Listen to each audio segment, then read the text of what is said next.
Oh hey YouTube, what's really good? I'm in Vivid Color and I'm here today to announce that I'm going to be the coach for the South Texas SABLEYES for the first season of the PGBL. And if you are just as excited as I am to have quality competitive content uploaded to the channel weekly, then absolutely destroy the support on this video. Leave a like rating, share it with a friend, and if you're new here, this is the perfect time to subscribe. That being said, since this is a new draft league, I'm going to go ahead and leave links to any relevant media you might need in the description down below. That being the links to the PGBL Twitter, and then if I can find all of the coaches' pages, like all of the links to that, I will put them in the description down below. I'm not making promises, and if you are one of the coaches and you go down there and your link isn't there, ship me your link and then I will put it there, I promise. So what I'm about to do is I'm about to break down the team that I drafted pick by pick so that I don't seem like a crazy person, because on paper my team seems kind of meh. So let's just get right into this. Before I break down my first pick though, I want to kind of explain the draft format.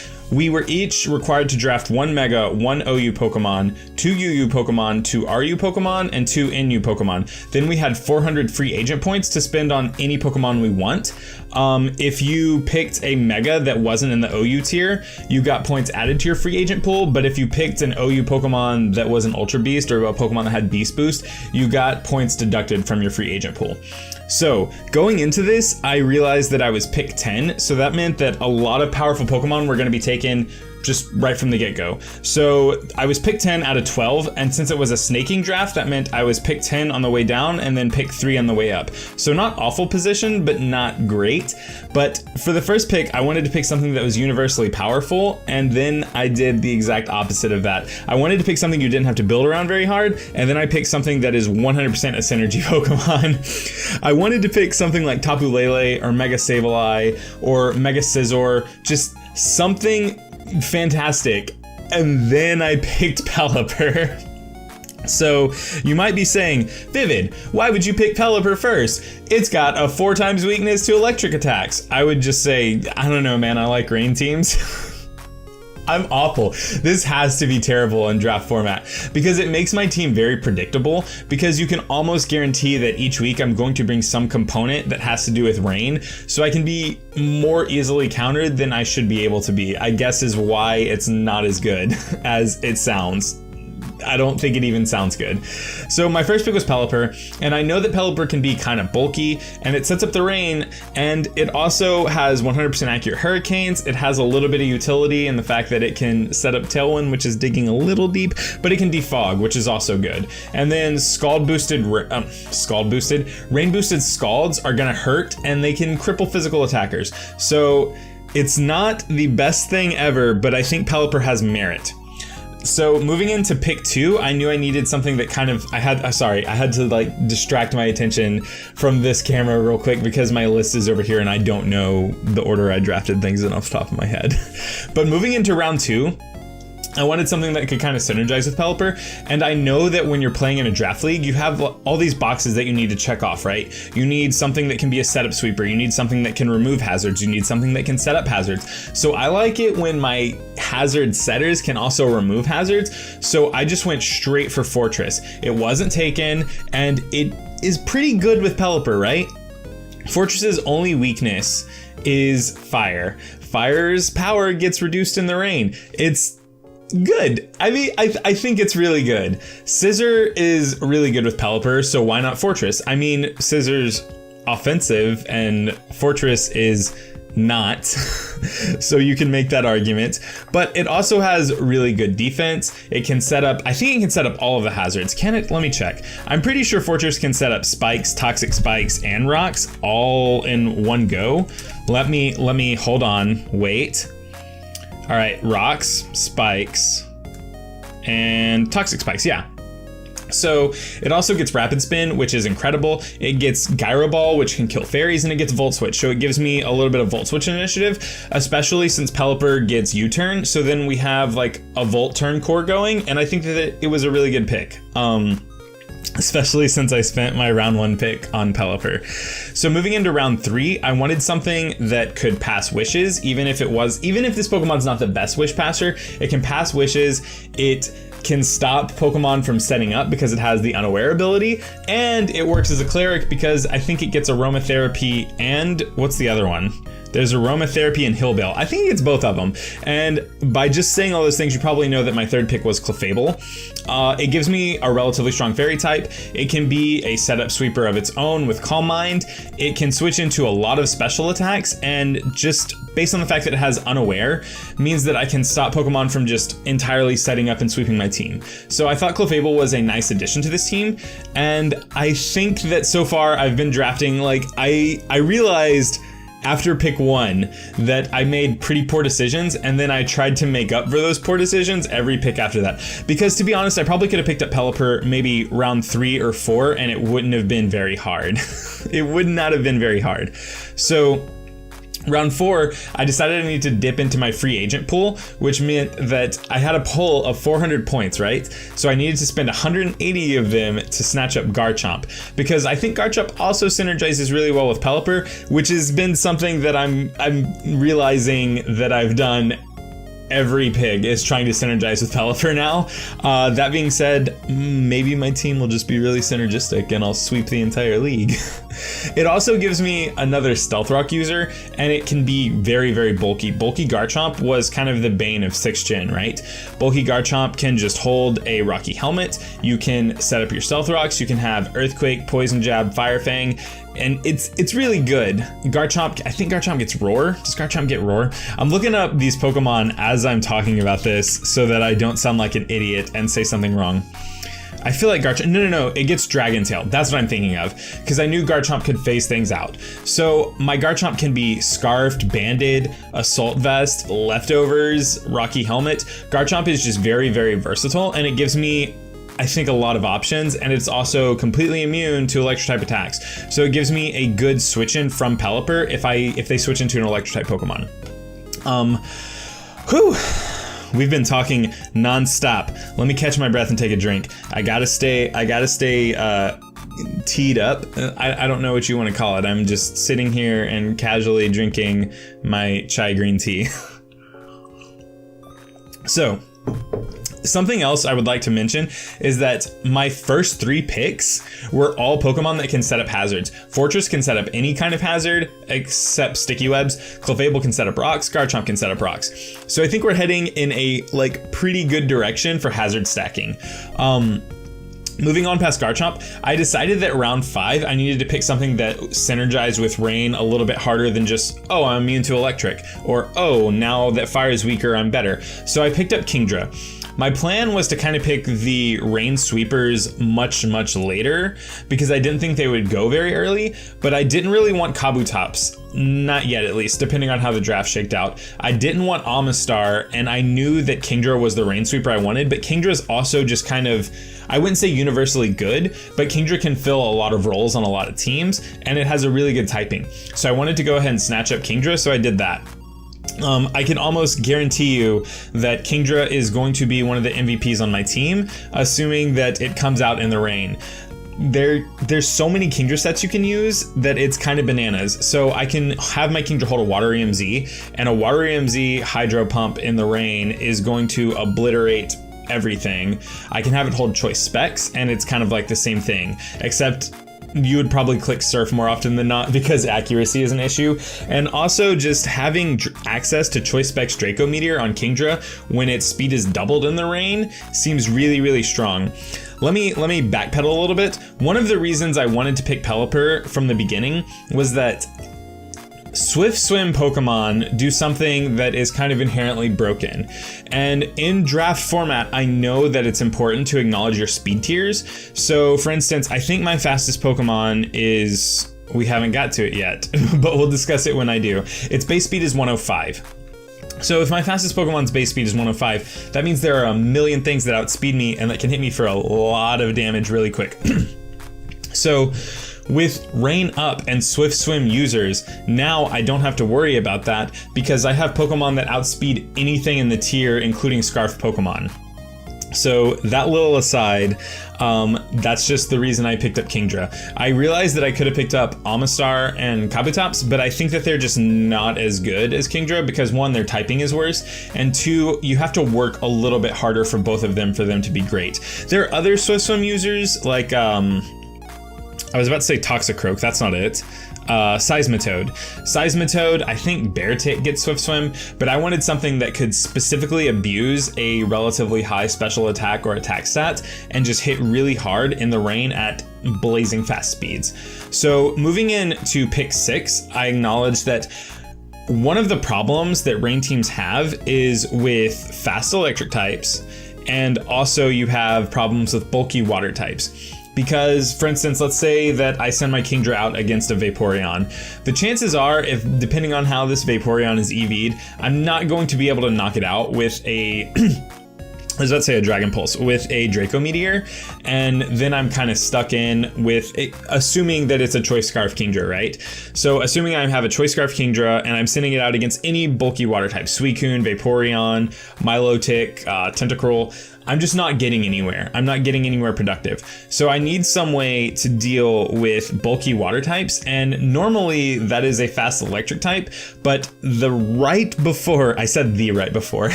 but right before I made this pick, Jolteon was kind of scooped up. I'd already spent 180 points out of my free agent pool, so I couldn't backpedal and go get Tapu Koko, or I think Galvantula had also been kind of scooped up, and Galvantula would have been pretty decent, but anyways, so the pick I made I think is really good because not only does it deal with bulky water types, it's also relatively good against fast electric types because it resists them. So I picked up Chestnut. I think Chestnut's really good. It gives me access to another Pokemon that can use spikes. It gives me access to Leech Seed. It has a fantastic ability in Bulletproof. It also is a fighting type as well as a grass type, so it comes with a lot of weaknesses. Like, it's weak to Psychic, it's weak to Flying, it's weak to Fire. The Fire weakness is negated by the rain, hopefully, but we have access to Drain Punch, we have access to Wood Hammer, we have access to Leech Seed. I think it's just a really good Pokemon to kind of get in, and if I force a switch, I get a set of spikes. So I think I'm setting up a really good team that can hazard stack, but also deal with different Pokemon that might threaten my Rain Sweepers out, or sort of like pick them off or damage them enough that my Rain Sweepers can take over the game. So moving into round 7, this is where I think I made the biggest mistake of the draft. So you could say that picking Pelipper round 1 was the biggest mistake of the draft. I think this was the biggest mistake of the draft since I did pick Pelipper round 1.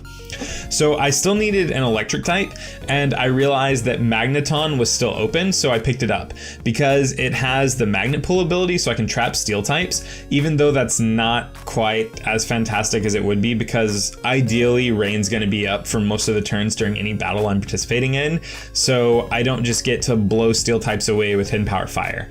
But I can trap them, and I can Thundershock, Volt Switch, Flash Cannon.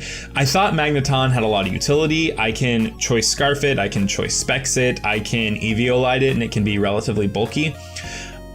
I think I messed up because I think I should have drafted Heliolisk.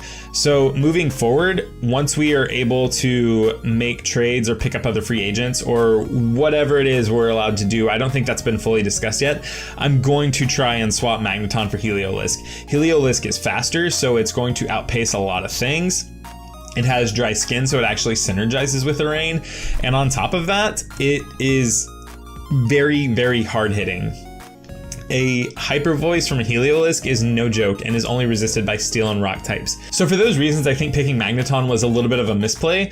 It's not a bad Pokemon and it's going to do most of what I want it to do. I just think that there was another Pokemon available in Heliolisk that would do more of what I want it to do and do it better and synergize with the team. So in round 8 is where I was kind of preoccupied at the time while the draft was going on, because we drafted on Discord, so I was drafting on my phone. So while the draft was going on, I was trying to find a unicorn frap with my girlfriend, and we found one. Just so you know, we found the fabled unicorn frap. But I was a little sidetracked at the time. I knew I wanted a ghost type Pokemon, but I didn't do enough research into what had been drafted and what hadn't been drafted, into what I could afford versus what I could not afford. And I ended up just picking Mismagius. I don't think Mismagius is a bad Pokemon, and this is the Pokemon that I was saying is the fastest Pokemon on my team. I don't think she's bad. I just don't think she's fantastic. I did not know that Mismagius has base 60 on her top 3 stats and then base 105 on the bottom 3. Had I known that, I probably would have tried to find a Pokemon that was a little bit more balanced. Maybe Cofagorus or something was still open at the time. Like I said, I just didn't do enough research to figure out what was open and what wasn't. That being said, I have been toying around with Ghostium Z in RU with like Ghostium Z, Mismagius, and RU tier on Showdown, and it's been putting up a lot of work. So maybe that could be something that I do. Just since I've talked about Z moves a lot, and you might be a little confused, we weren't required to select a singular Pokemon to hold a Z crystal. So each week that can change, which I think is kind of bananas, but it adds I think a fun element to team building, and also makes it to where your team is less predictable, which I think makes it more competitive. So, okay, moving into round 9, I acknowledge that I had a pretty solid water, fire, grass core, except I didn't have a fire type at all. And if you don't know, building around cores is really popular because, for instance, water, fire, grass is a core because they sort of cover each other's weaknesses. Another one is fairy, dragon, steel, and I already had that one in spades. So I wanted to sort of round out my water, fire, grass core, and I think this was another sort of foolish mistake. I don't think I needed to round out this core, and again, there was probably a Pokemon that suited my team better, but I just ended up drafting Magmortar because its special attack is really high and it has a lot of coverage. I don't know. I hate Magmortar. I really do. But I think it was the best fire Pokemon that was available in the tier that I needed, because I think it was in the RU tier and I still needed to fill out my RU tier picks. So now all I had left was to finish out my free agent points and then to draft my Mega. My entire strategy, and the reason I didn't draft Kabutops or sort of a physical a physical Swift Swimmer, was because my strategy was if I pick Pelipper round 1, absolutely no one can pick Mega Swampert unless they pick up Politoed, in which case I would probably have access to drafting Swampert beforehand. So my round 10 pick was Mega Swampert. So I thought that I was going to pick it last, but then I didn't know if we could draft less than 4 Pokemon as free agents, because if you drafted 4 Pokemon as free agents, you ended up with 12 Pokemon overall. If you drafted 3, you ended up with 11. I didn't know at the time if we had to end up with 12 or if we could end up with 11. So I think at the time I had I think exactly 120 free agent points left, because I drafted Garchomp as a free agent and then Magneton as a free agent, and that was 180 plus 120, so 300. And then by drafting Mega Swampert, which I knew I was going to draft the entire time, I got 20 points added to my free agent pool, so I knew I would have 120 left, so I could draft a UU Pokemon or I could draft 2 RU Pokemon essentially. So RU or NU, I'm not entirely sure. My phone is going off and it's from Houston, Texas. Go figure. I'll see what that is later, maybe. So I drafted Mega Swampert because I needed to know if I could just end up with 3 free agents or if I had to end up with 4. And even though it went against my strategy and it might have cost me my last pick, I kind of had to make that decision. So Mega Swampert is fantastic. It has a base 150 attack stat. It learns really, really relevant coverage moves. I think it gets Ice Punch, it gets Stone Edge, I think it gets Power Up Punch, it gets Waterfall, which is probably the water type move of choice that I will be using. And it also just has Earthquake Stab off a 150 base up to 150 base attack stat. So Mega Swampert is the business, and the changes to Mega Evolution really, really help Mega Swampert out, because now if Rain's up and I come in Mega, my speed is instantly doubled. No questions asked. Before, the way it worked, Mega Swampert would still be normal Swampert speed for that turn, and that's garbage, and now I just think it's really, really solid and really, really good. So this was sort of the idea of picking Pelipper, was I can pick Pelipper and I can pick Mega Swampert, and then I just have a combo of Pokemon that a lot of teams are going to have a hard time dealing with. It also gives me another electric immunity. I just don't think you need me to sit here and talk about why Mega Swampert is so good. So then moving into my last pick, because it ended up being my last pick because they told me that I could end up with 11 Pokemon overall, I picked Metagross. I mainly picked Metagross because I wanted a really, really solid way to sort of outpace and destroy fairy types, because that didn't currently exist on my team. I mean, Magneton can Flash Cannon, sure, and Fortress can Gyro Ball, but those things aren't fantastic, whereas Metagross is actually a really, really solid Pokemon. It gives me access to Meteor Mash, I can use Agility on it, it can be bulky, it can set up rocks as well. Metagross just has a lot going on for it, and I don't know, Mega Metagross is banned, so I figured might as well pick up the unbanned option. I was honestly really surprised that it had lasted this long into the draft. This is the team I drafted. 1 second while I take another sip of tea. Okay, so this is the team I drafted. I know that I think there's kind of a lot of holes in it, but if I build a team for each week and I really, really think about what can go wrong and I run my calcs, I think that I will be very, very successful in this league, because I drafted a team that, even though is fairly predictable, has a lot of inherent synergy. The Pokemon work really well with one another, and I am super, super excited to get into my first battle. The first battle for this draft league is going to be uploaded Saturday, May 5th. I'm relatively sure. If not, you'll see a little edit on the screen. I'll have like an asterisk with what is actually going to be the date right here. That being said, this is my team. Let me know what you think. Let me know what picks you would have made in place of the Pokemon I picked. Trash me for picking Pelipper round 1. I don't care. So if you enjoyed this draft breakdown and you're just as excited as I am to get into this season, then please go ahead and leave a like on this video. And if you're new here, you're just kind of lurking around, please go ahead and subscribe, because realistically, all that's going to happen is you're going to see my face a little bit more often. And along with my face, you're going to see some really intense competitive battles. And let's be serious, that's a great thing. But that being said, I'm kind of done here, guys, and I gotta leave. Bye.